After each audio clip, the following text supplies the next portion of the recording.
Dito sa atin, dito sa Pilipinas, napakadami talaga guys na mga lugar na ang sarap puntahan. Yung tipong magsiset kayo ng rides, tapos doon kayo pupunta. Syempre guys, meron sa ating mga kababayan na mahihilig sa mga long ride. Alam naman natin guys na madami talaga mga kategory ng motorcycle sa ngayon. May mga sports bike, naked bike, mga scooter, underbone. Pero syempre meron din tayo guys na kategory na dual sport na mga ADB na mga scooter. Bagong pasabog ni Rusi. Yes po, sure na nga daw po na ilalabas na ang ADB scooter na yan dito sa Pilipinas. Kaya yan ang sama-sama nating aalamin kung ano ba talaga ang katotohanan tungkol sa tanong na yan. Kaya samahan nyo ako guys na pag-usapan ito. Pero bago yan, baka pwede naman na pasubscribe ng aking YouTube channel. I-click mo na din ang notification bell para maging updated kayo sa mga susunod na i-upload ko. Guys, baka pwede naman na pa-like and follow ng aking Facebook page. Nasa description po ang link. Kaya make sure guys na tapusin nyo ang video na ito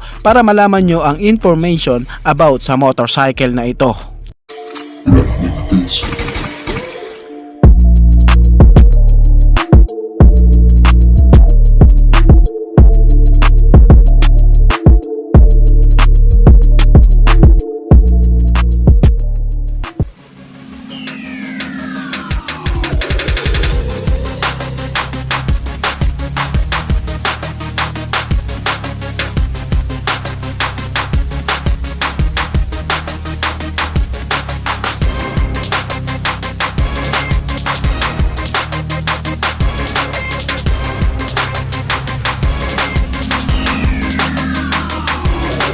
Ang XDB 175cc nga guys is same engine specs lang po ng Rusi RFI ni Rusi. Kaya makakasa tayo na meron nga po siyang 171 cubic centimeter engine displacement, naka single cylinder, single overhead cam with 2 valves, naka electronic fuel injected. Ang kanya nga pong cooling system is air cooled pa rin po. Pagdating nga guys sa kanyang compression ratio, meron nga po itong sukat na 10.1:1. Ngayon guys, pag-usapan naman natin ang kanyang power output. Syempre guys, hindi nga po nailalayo ang power output nito sa Rusi RFI 175cc na meron nga pong maximum power na 11 HP at 7,500 RPM, and meron naman siyang maximum torque na 12 Newton meter of torque at 5,500 RPM. Meron nga siya guys na sukat na bore and stroke na 61.5mm by 57.8mm.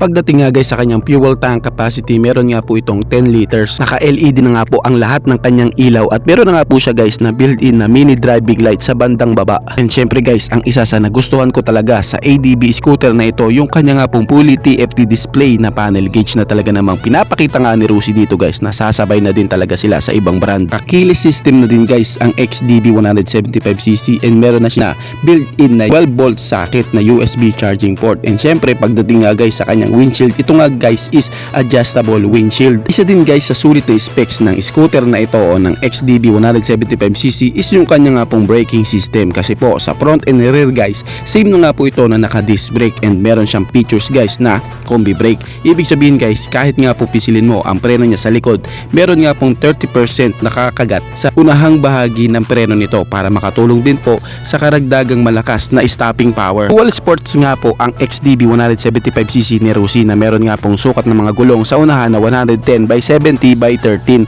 at sa likuran naman guys is meron nga pong sukat na 130/70/13. Pagdating naman guys sa kanyang seat height, meron nga po itong sukat na 800mm, at pagdating naman sa kanyang ground clearance, meron siyang sukat na 160mm, at ang kanya nga pong dry weight guys is meron nga pong bigat na 135 kg. Naman guys, all goods na all goods talaga. Kung pag-uusapan natin ang looks ng motorcycle na ito ng ADB 175cc ni Rusi, talagang guys na pasok talaga sa pangmasa, sa panglasa ng ating mga kababayan. Kasi guys, ganito naman talaga mga itsura ng mga ADB ngayon dito sa Pilipinas. Alam naman natin guys na isa din sa nagugustuhan ng ating mga kababayan na rider yung itsura ng motorcycle. Meron nga po siyang futuristic design, napaka-aggressive na itsura niya, samahan mo pa sa mataas na kanyang windshield na makakaasa kang hindi nga po direct na tatama sa iyo ang hangin. Meron siyang relax na body posture, magandang texture na upuan, and syempre relax po pati sa kanyang backride. Talagang pinag-usapan at talagang madami po ang nag-abang. Syempre guys,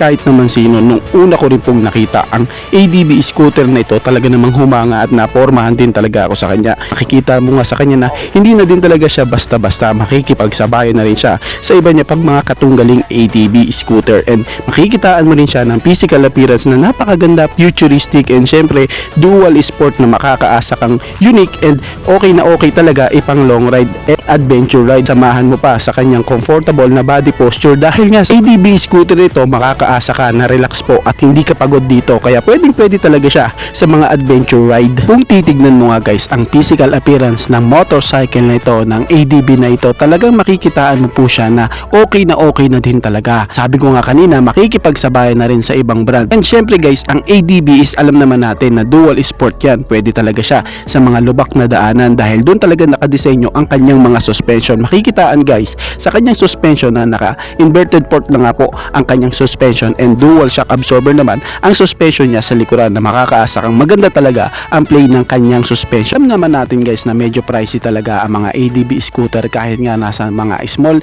engine displacement lang sila, pero makakaasa tayo guys but kaya lamang po ang presyo niya dahil ang Rossi XDB 175cc nga guys is meron nga pong estimate na cash price na 95,000 to 105,000 pesos. Well, sa presyo na yan guys talaga namang masasabi natin na pangmasa at mura po talaga, abot kaya talaga. Sulit ba talaga guys ang performance ng ATV scooter na ito? Well, kung ibagbabasihan nga po natin same platform ng engine si Rossi RFI 175cc sa bagong ATV ni Rossi, well, I think guys na okay din talaga para sa isang ATV scooter na pang relax talaga nakadesenyo. Pero syempre makakaasa nga tayo na mas upgraded nga po ito kaysa nga po sa RFI 175cc. Makakaasa tayo guys, ito is keyless na din po siya. Syempre meron na din po siyang built-in na USB charging port, kaya sure at makakaasa tayo guys na sulit talaga ang Rossi ATV 175cc na ito na ilalabas ngayon dito sa Pilipinas. Kakapanabik guys na makita sa personal ang bagong motor ni Rossi na ilalabas dito sa Pilipinas. Talagang sulit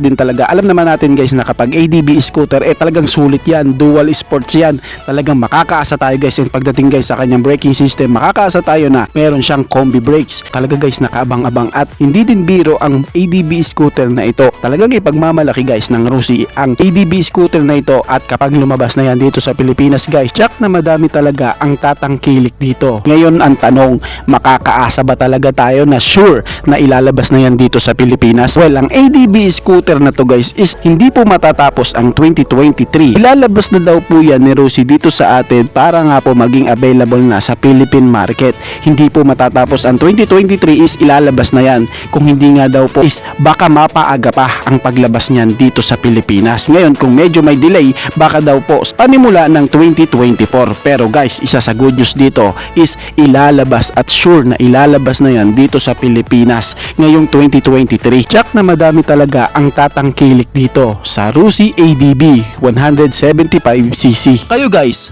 ano ang masasabi nyo sa motor na ito? Paki-comment naman ng inyong reaksyon. Maraming salamat po.